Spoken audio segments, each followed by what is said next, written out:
ಯಾದಗಿರಿ ಜಿಲ್ಲೆಯ ಶಹಾಪುರ ತಾಲೂಕಿನ ಉಕ್ಕಿನಾಳ ತಾಂಡಾದ ಜಮೀನಿನ ಗೋದಾಮಿನಲ್ಲಿ ಪಡಿತರ ಅಕ್ಕಿಯನ್ನು ಅಕ್ರಮವಾಗಿ ಸಂಗ್ರಹಿಸಲಾಗಿದೆ ಎಂಬ ಖಚಿತ ಮಾಹಿತಿ ಮೇರೆಗೆ ಅಧಿಕಾರಿಗಳು ದಾಳಿ ನಡೆಸಿದರು.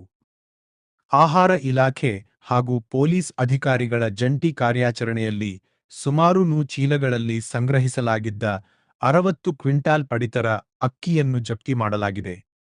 ಪಡಿತರ ಅಕ್ಕಿಯನ್ನು ಖರೀದಿಸಿ ಕಾಳಸಂತೆಯಲ್ಲಿ ಮಾರಾಟ ಮಾಡುವ ಉದ್ದೇಶದಿಂದ ಗೋದಾಮಿನಲ್ಲಿ ಸಂಗ್ರಹಿಸಲಾಗಿತ್ತು ಎಂದು ಅಧಿಕಾರಿಗಳು ಶಂಕಿಸಿದ್ದಾರೆ. ಈ ಘಟನೆ ಗೋಗಿ ಪೊಲೀಸ್ ಠಾಣೆ ವ್ಯಾಪ್ತಿಯಲ್ಲಿ ನಡೆದಿದ್ದು, ಪ್ರಕರಣ ದಾಖಲಿಸಿ ಹೆಚ್ಚಿನ ತನಿಖೆ ಮುಂದುವರಿದಿದೆ.